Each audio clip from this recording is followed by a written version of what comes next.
Let's talk about your breast. A different kind of podcast presented to you by The Rose, a breast center of excellence and a Texas treasure. You're going to hear frank discussions about tough topics, and you're going to learn why knowing about your breast could save your life.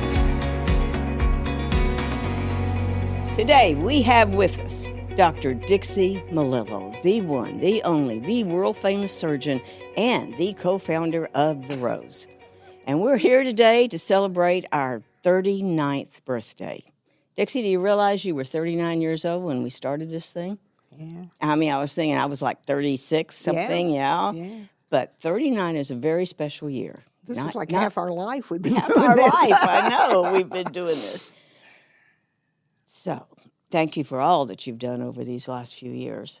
You know, we actually started The Rose in October of 1985. Mm-hmm. That's when we did the Doing Business ads. Do you remember? It cost us a whole $11. Woo. I mean, that was big time money for us. Yeah. And then we got our nonprofit in 1986. And then we opened our center just a few months later, but it was already 1987. So it has been a journey. Now, I'm here to ask you some questions today. Well, I think that what's real important, I don't know if people on how we got going with this. You know, I mean, I was doing surgery at Bayshore in Pasadena, and they kept sending me people that had lumps, breast lumps, because I was a woman, and then I was having trouble getting anybody to take care of them or biopsy them. No one would biopsy these people. And I think our real starting point, that 32-year-old, mm-hmm. They sent me a 32-year-old. Her breast was, I mean, you could see the chest wall. It was like in a big white cauliflower bleeding. And Dorothy was assigned to make people like a woman surgeon at that time. So, and she did a lot of photography. I said, Dorothy, come here. You got to see this. You're not going to believe this. Because even at Galveston, which is the charity program of the world back then, nothing I'd ever seen was like this. And she took a picture of it, and we both decided we have got to make early detection But Dixie, you had seen some bad cases. Oh, yeah, a lot of bad cases. Yeah. But that was my first time. Yeah. And I kept thinking, I don't know what I'm even taking here. You know, what's happened? Yeah, it's as though her breast had exploded. We didn't even have a mammogram machine at that time. Mm-hmm. They did x-rays of the breast on something you do the foot with, which was like 47 rads. It wasn't us. It was the hospital we're talking about. No, the hospital. Yeah, I know. All the hospitals. It wasn't just this hospital. I know. They just didn't do it. But I knew in Galveston we had a mammogram machine. Mm-hmm. And so Dorothy and I both decided, I said, well, I didn't. I told Dorothy we had to, and Dorothy always finds some way to make it happen. I didn't go into that administrator's office and say, you've got to listen to me. Well, I mean... He sat in that desk and he was trembling. Oh, I doubt that. He was. I doubt that. Because you were on a roll. You wanted a dedicated unit. Now, you got to remember, you were a general surgeon. Yeah. Now, general surgeons have a real high up there in that chain of command with hospitals because you make a lot of money for them. Oh. But you were not a radiologist. No. And the radiologist said, what? This surgeon is wanting to get her own mammogram machine? We can do them just fine. We know what we're doing. Oh, boy, did I walk around on tippy toes for a while there. You know, that was my job. And I had to be nice to everyone. But you didn't. So you went in there and told him, we got to have this. And you kept at it. Well, we did. And then, you know, I think the... Oh, no, but the best part of that was when you said... And he said, well, we probably can't even get people in here. Oh, yes, we can. We can get people in here. Those women will just come rolling in. Well, we're going to have to charge a regular price, $160. Oh, no, we're not. We're going to have to charge less. Dr. Melillo, you're asking me to go buy this expensive machine to build you a building, to make it all happen, and we're going to charge them less than everybody else. Oh, we got to do that. That's the only way we're going to get in. I volunteered you to go give talks with me in the community. Yeah. So that people would come in, you know? I know. It the was days of a slide projector, and we had to even carry our screen with us. I mean, we were like a traveling circus. We were. And sometimes only one or two people showed up, but by golly, we gave them the talk anyway. You gave them that talk. That is right. Well, now that was in our first years, though. Yeah. What other milestones do you think Well, about? I think the neatest thing was, when we would see a cancer that we knew was a cancer, we used to could send them to the hospitals, and the hospital would do the biopsy and then take care of them. Well, that didn't last long, and so as usual, I said, Dorothy, we've got to be able to do the biopsies, and so we got to have an ultrasound machine. Then we can show them it's cancer. So somehow you got us an ultrasound machine. Somehow. And then I said, Dorothy, we got to do biopsies with the ultrasound machine. And somehow you got us that. And then I said, but some cancers don't show up on ultrasound. We got to have a stereotactic machine. Oh, I every tell you one of though, those made a honestly, difference. this woman has no. All I did was want and say we have to. It's too bad you wanted so much. But you always made it happen. Dixie. No, and I tell you what, though, honestly, I accredit everything. I mean, God had his hand on this whole deal. I know. I know. It's. But you sure fought it back in the beginning. Well, You had your own way of doing things. Well, perhaps. And you were going to do other kind of surgeries. You weren't going to just do breast, but then you finally said you'd just do breast. Because the need was so great. I know. And they were doing it wrong. Well, of course they were. They were whacking off the whole breast. That's what Dixie always was known for. Let me tell you how to do this. Well, they were taking so many lymph nodes. These people were running around with arms as big as a bucket. And I knew that didn't have to do that. Mm-hmm. No, the Sentinel node. Oh, what's a Sentinel node? Well, it's to keep you from your arm from being in a sling. And they used to whack the breast down to the muscles, and these women suffered. Mm-hmm. I mean, do you remember that one lady we had that we did I did a cassette tape with her, and how she had gone in for a hysterectomy, and her gynecologist said, "Oh, by the way, we'll just take that lump out of your breast while you're in there." When she woke up with a radical mastectomy. I mean, can you envision in all your life the shock? Oh, yeah. I mean, it's bad enough to have a radical mastectomy if you know you're going to have it. Right. But not to even consider it.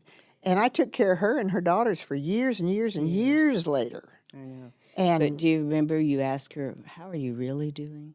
Yeah. And that's when she told you the story. My gosh. And she finally ended up, she lost her mind. She ended up in a nursing home, her daughter said, and she said her husband left her because she looked so horrible. And the girl said no. She just wouldn't let anybody see her. She drove everybody away from her because she just hated the way she looked. And that sent me on another mission. This is wrong. Mm-hmm. We can't do this to women. Right. If nothing else, they absolutely positively have to know what they're going to have before they have it. Absolutely. And mastectomy has a fine role. I'm not, against mastectomy. It's just that the woman needs to choose it and know it's going to happen. And Dixie, you were a big, big part of all the changes that happened in the breast cancer world. And I know you don't think you were, but you were, because soon people were looking to you to say what the next step was. You always stayed up on things. You always went to the conferences and all of that. You were really But a lot of times they didn't listen to me, if you Well, remember. I know, but you decided to do it your way. Now we've talked about equipment that's changed. We've talked about procedures that have changed, thank you, God. What are you glad has not changed here at the Road? Compassion and love and caring. That's, if we ever lose that, we're gone. Yeah. And they... most of the charity places, they do good work. They do adequate work, but nobody holds their hand or hugs them or, I know. And when I tell my girls upstairs, I said, "Oh my God, we got this young girl. We got to get her in." They move heaven and earth. I know. They stay late. That's something that I hope never changes. I know. Never. If we lose that, we lost everything. I remember one time we were talking about, we had a very small staff then, and y'all have to remember this back in the 80s, early 90s, and I was complaining that we couldn't find whatever staff person, maybe a tech or whatever, And you said, well, my gosh, I don't know why, because we pay them so much. I said, Dixie, how much do you think we pay people? And she goes, well, I thought everybody made at least $20 an hour. Now, that would be $100 now an hour. And I was going, not quite, Dixie. But, it was that kind of thing. They stayed even when we weren't the best payers and we weren't, all of those things. They stayed because they cared. Yeah. And I think the people that came to us from the beginning to the ones that come to us right now, there's a different kind of caring that goes on. Absolutely. And let me just tell you, the people that are here, now we pay as good as anybody, but we work 10 times harder. We do. We see so many more patients. My gosh, most of these folks, including our precious doctors, they could go someplace else, make the same amount of money, and not have to work near as hard as they do. Yeah. So, the good thing about working with people that they're there because they care. Not because they're not in it for the money, These are people who want to work, who care about human beings. I know. It is, you can see it. And that's the number one response we get on our surveys. Yeah. And when people send us compliments, or they always talk about it, really felt like a caring place. And I think not being in that purely clinical setting helps too. Yeah. So I have some questions here that some you of the go right staff ahead. have pulled together for us. If I don't have an answer, I'll make it up. Dixie, could you stay focused here for just a few minutes? Yes, ma'am. Let me see this one. We want to know some of the obstacles that were in our way when we were trying to get the Rose going. Money. And some of them money. Okay, money. we got that covered. And then what are some of our miracles? Oh, Ron Smith. God always puts the right people at the right place when we needed them. And how many times have we sat there and said, oh, I guess this is it. And then... I'm glad you're admitting that. Oh, yeah. No. Because, she always said that. I said, no, God's going to send this somebody. And I'd say, I wish God would tell me today who he's we sending. Should get with the program. And then, like the anonymous donor, oh, yeah. Every time we have thought, okay, well, we did good. We tried. We did as best we could. And, if it goes under, that's okay. We still try. And then, boom, some miracle would happen, Oh, it did. Over and over again. It's just... the time when I thought the Rose might not survive, and you won't even remember this, was when you got kind of down. I don't know if you can... I see you sitting in your office, and you said, I don't think I want to do this much anymore. I can't tell another person, another young woman, she has breast cancer. And Dixie, this is why I knew it wasn't us, but it had to be us, because things started to go badly. It was like you had pulled your energy away because you were in such grief. And something else happened, someone talked to you or something, and you said, okay, if that's what I got to do. But that's when you really decided. I will never forget feeling like, oh my gosh, our dream is going away, because it took both of us. Absolutely. I don't care what you say. Oh, absolutely. But boy, that was, when I think of all the women you've had to tell them they were diagnosed with breast cancer, gosh. Well, I tell you, the thing that's like a knife in the heart, though, is if you tell somebody they got breast cancer, but you can't get them any help. I know. And in those early days, you're right. We had the hospitals that would, and then they didn't take them. That was probably when they started pulling back. And, mm-hmm. Yeah. Then we had to show them that the people actually did have cancer. Yeah. We had to do our ogive them a path report. And for a while that worked. It worked. But now it's really getting tough again. It is. And when I think about the times that you went to Congress, the times I went to the Texas legislature, just to get some of these bills that help us now, and they're all involved in Medicaid. Mm-hmm. We got to remember that. Medicaid has a place in this world. Yeah. And it definitely does for us. Half of the 400 women or 500 women that we diagnose every year are uninsured. And we count on that program, that breast and cervical cancer program, to help get these people in. And it's Medicaid any way that you look at it. Mm-hmm. So let's hope that's one of the programs that is able to survive what's going on. Oh, absolutely. I honestly think, even in our diagnosis and treatment, I think this would be a good model. I mean, what this times have shown us is that you really can't depend on the government, because at a whim they can just pull the rug out from under you. I think the Rose is a good model for. Now, we don't have the treatment, but for the diagnosis, we have the community support. We have the people that, really want to do what they're doing. I mean, this would be a good model for, like, diabetes, Alzheimer's, St. Jude's for children's cancer. I mean, they take care of people. You don't have to have a wallet biopsy before you go to St. Jude's. That's true. You shouldn't have to have a wallet biopsy You before. talked about that for a long time. It is so crazy. You're sitting here with a monster on your chest, and you could absolutely be cured and live for a long, long time if somebody would help you get that thing off your chest, because there's no way you can cut it off yourself. Can you imagine what a desperate, awful, agonizing feeling that No, you must can't be? get away from it. If it's on your chest, like you said. And other cancers are you're afraid of other cancers, but this one is staring you in the face. This one is, you can touch it. You know it's there. You know it's different. You see it progress. You see it eat through the skin and bleed, and you could have been cured had you had money. It's always a matter of money. Making cancer history if you have a lot of money in insurance. Well, Dixie, that is the way of our world. Well, right we now. need to change it. Okay. So how are you going to change it? We're going to build a St. Jude's for breast cancer. Okay. And I'm retiring in 6 months, so you better get this done you fast. will still be around to help. Oh, yeah. You will give me guidance. So what's something we always disagreed on? That we disagreed on? You always wanted a hospital. I always said we needed a Rose in every hospital. Well, that's true, though. Both of that's true.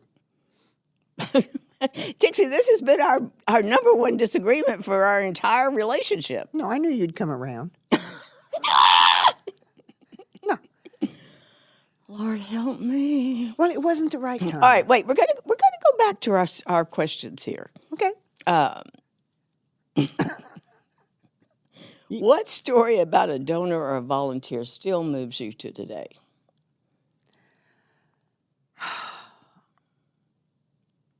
There's so many. I mean, we have had people give us money that, they didn't even have the money. I have my patients who are so poor. I mean, they'll give us a little $10, or something when they come to help. I mean, we have been so blessed. I mean, the shrimp boil, it's like a miracle when so many people turn out for the shrimp boil. I mean, it's not like, it's neat and it's fun, but it's not like a extravaganza that these people turn out like you were giving People away. bring things for the silent auction, and then they bid on them. And then they buy them. I'm going, you already bought it once. You're buying it again. I know. And again and again. And to me, that is just a miracle, the way the community has supported us. Besides Marion's story, Jump for the Rose. Now, that has always been Favorite patient favorite, story. yes, because she promised you that she would pay you. She came to us. She had got divorced. She had no insurance, and she had cancer. And so, because I had seen so many. Sometimes you get where So I biopsied her, and she had cancer. And she says, "What am I going to do? Well, back then I was doing surgery. So I said, I'm going to do the surgery. She said, how can you do that? I said, well, that's what we're here for, We've started this place so that we could take care of folks like you that really, it was a small, early cancer. It was curable. And so I did surgery on her, and she said, well, I'll tell you what, I'm going to repay you. I'm going to repay you and when I get well. And I said, yeah, well, if you win the lottery, don't forget us. What a terrible thing to say. Well, you said it. And she's repaid us 1,000 times over. 1,000 times over. She has the Jump for the Rose, and it's they a skydiving event. Skydiving. And people jump out of perfectly good You did it. airplanes. Say, yep. best experience of I my said my life. husband in because I wasn't going to. But it has. It's raised just Oh, under it just- $400,000 in the years it's been around. My gosh. I mean, so I'm very respectful to anybody who says they're going to pay me back now, because she never lets me forget it. We laugh about it every time we get together. Do you remember the story about the little man in El Paso? We had one of our portable units coming in, the mobile units that used to carry the portable machines around. And so he's coming from Arizona, bringing the Sprinter vehicle that has the rows on the side of it. And he pulled into a gas station, got his gas, and this man pulled up right next to him in this beat-up old truck. And he was holding this dollar bill out the window. And he said, "For the rose, for the rose." And the man said, he didn't speak much Spanish, and the guy sure didn't speak much English. And he was going, I'm not the rose, no. And he's pointing to the sign, and he's saying, "Help my mother, for the rose, for the rose." Oh, my gosh. That guy put the dollar on his dashboard. And just all the way from El Paso to Houston thought, how did that happen? For him, it was a small miracle to have met someone that cared that much a dollar. There's so little love and compassion in this world right now, And that's not true. There's a lot of love and compassion here. Yeah, but it's not being shown much nowadays, so that's why we got to keep it alive. Well, I agree with you once on that. All right, let's look at some of our other questions here. Look at yours. Which one did you think was a great one? Which did I think was a great one? Let's see. Oh, where we're going. Okay. Now, and you know me, I've been yelling about this for 20 years. yeah, And I again, know. nobody listened, but that was okay. They didn't listen to me about the estrogen either, I tell you what, we're seeing a new mean cancer. It is not dependent on estrogen or progesterone or anything. And it's aggressive. And it goes fast, and it gets young people. Now, everybody makes cancer cells. I mean, that's just the norm. When the mitochondria dies in a normal cell, this cell reverts back to its primitive nature, and it eats sugar and divides, eats sugar and divides. It just ferments sugar. We've known that since 1934. Otto Warburg won a Nobel Prize for it. I mean, come on. It's not, rocket science. Nobody has bothered to tell us to quit sucking down so much sugar because there's no money to be made if you stay healthy. And, we could have prevented so much cancer. But the problem is, if people stay healthy, then the pharmaceutical industry doesn't make money, and the food industry loses money, and then the doctors lose money, and oh my God, if people stay healthy, it's a disaster. So nobody is going to tell you, okay? And, I mean, I could see the handwriting on the wall when we started, with the processed foods back in the 1990s. Added sugar, added sugar, added sugar. Because sugar is 8 times more addictive than heroin. If they add sugar, you're going to buy more. And do you know who owns all the big food industries? R.J. Reynolds, Philip Morris. They bought all these food manufacturers up. And they have CAT scans that they have set up to see which sugar lights your brain up, which food makes you more addicted, because it hits the opioid center. And then they push that, and they. All right, so what are you, the Rose, going to do? We are going to, that? in my St. Jude's, I am going to have a whole section for prevention. Okay. I am going to teach nutrition, prevention, and the cancer treatments work so much better if you cut the sugar. I mean, think about a PET scan, for God's sakes. How long have we been doing PET scans? Ages. Do you know what they inject you with So for a PET it'll scan? light up? Radioactive sugar. Yeah. Come on, gang. And then the oncologist will sit there and give you a can of Ensure while they're trying to give you chemotherapy. I can't process it. I can't process why. Well, yeah, I can. I mean, it's always about the money. You know that. I guess maybe that's why I don't like the money so much, except when they give it to the Rose. But you know what I'm saying. Our industries have so deteriorated to where, about 70 to 80% of Alzheimer's dementia, of which we have an epidemic, and we have no medicines that really are effective, could be prevented. It's insulin resistance of the brain. It is from having too much sugar. Your insulin doesn't work. Your brain shuts down. They've done studies with keto diets. Now, these people have to be locked up because if there's sugar, they're going to get it because the brain is telling, I got to have sugar. I'm getting sugar.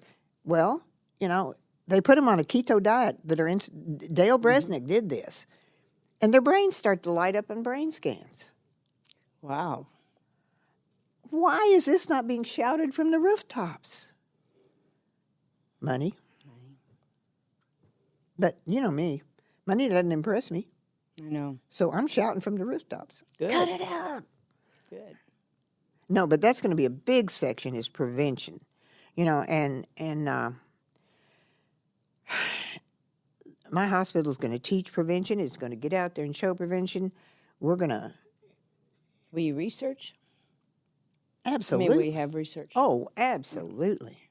We'll have the brightest minds and the most wonderful people in the world at this hospital. And you won't have to have a wallet biopsy to get in. It is so heartbreaking. Like yesterday, I had this girl, enormous. Her breast, normally cancer doesn't hurt, okay? But she had so many lymph nodes positive that the fluid had backed up to where her breast was as big as a basketball, and it hurt. And she couldn't get anybody to help her. And for 6 months, they'd been giving her antibiotics. Hello? Oh, my gosh. Because she was only 37. They just didn't think. A young woman can have breast cancer, right? Nope. Hey, How many have we seen? Oh, and we're seeing more and more and more and more. I know I've said that forever, but we are seeing younger people. Look at our numbers. No, our numbers, they show it. Of course, it hasn't been shown nationally except in the colon cancer area. Oh, but it's going to be. It will be. Yeah. Trust me. Yeah. All of this stuff. All right, Dixie, so you're going to have your own hospital, major prevention. Yes. Focus. What else? I don't know. Right, I will tell you something. I will tell you something that, okay, tell me that I else. always regretted we didn't have the funds or the shared partners or whatever it took. Yeah. Was that we really never had, but that one time, a way to offer mind, body, spirit. Oh, so important. I just, that was so important. And I know for you and me, that spiritual side has been a biggie for a long, long time. Listen. Oh, and yes. We know every word you say, your body hears. We know the things that can happen. But we as the Rose, we're never really able to crack that nut. That's going to be, going to be a very important thing in the hospital, too, because a neurophysicist who taught in medical school, Bruce Lipton. Oh, yeah. He wrote a book called The Biology of Belief. The man was an atheist, and he set to prove about that there's no God, that the body works on its own. Mm-hmm. And what he proved was there's a God, and that your thoughts and your belief change the chemistry of your body where you will even heal better, not get cancer so much. Everything will work better, And, I learned long ago. And, beliefs are just thoughts you keep thinking. Yes, but they secrete chemicals in your brain. I know, but I'm saying if you ever get to the point where you understand that, then you change your thoughts. Oh, you can change your thoughts, then change your life. Beliefs will be different. And I know right now there's worldwide prayers and meditations going on to heal, to move our world to peace. And, the other part of it is being sure what's around you. Toxic people hurt. Toxic news hurts. All of those things, your body has to deal with it in a different way. So, those were the things I think that I wish we could have done. And the other thing I wish we could have done is to have had our own school. You know, we had those seminars for so long for techs or for people wanting to be technologists. Yeah. Or having some way that we could have really paid for our employees to go back to college, to get other skills. It's not just being a technologist. I mean, everything that we do here is very skilled. And, you know, the more education you have, Well, yeah, and that's why I love the tumor conferences so much, because everybody got to see what it looks like on a mammogram, what it looks like on an ultrasound. And I take medical photographs of some of these bad cancers. And it's not on a cell phone, it's on a regular camera. And I print it up and put it in their charts. You know, it's not something I'm going to put on the internet. right. But, I mean, and then we present, that's going to be real important, my tumor conference, because I am going to present this. I do what everybody laughs at, they call it a boob sheet. But I take notes about all the stressors that's going on in these people's lives, you know?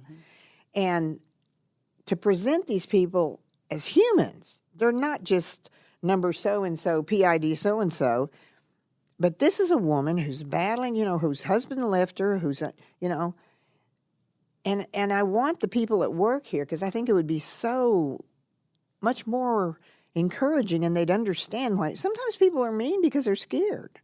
You know? Oh, yeah. But if they would see this as a human and then they see the presentation, we get some weird stuff. We do.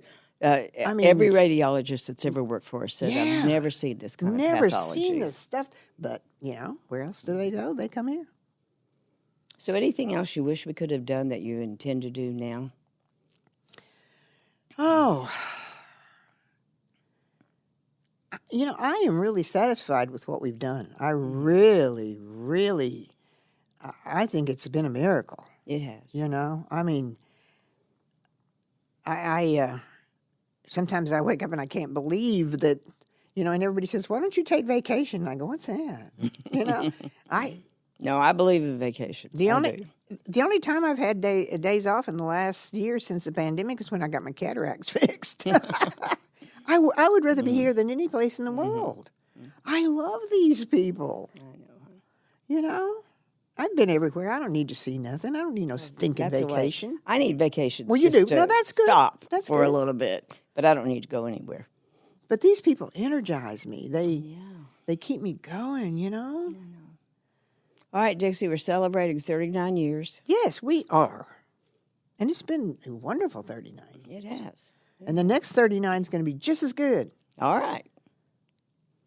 I believe you. Not all the time, but I believe you on that one. Thank you so much for being with us. Listen, you know, I think the most important thing is always remember that you didn't get here by yourself. It's the hand of God, you know? And yes, God does miracles. In fact, I just had a patient that I diagnosed her a year ago. And, you know, I'm a woman of faith. I believe God heals.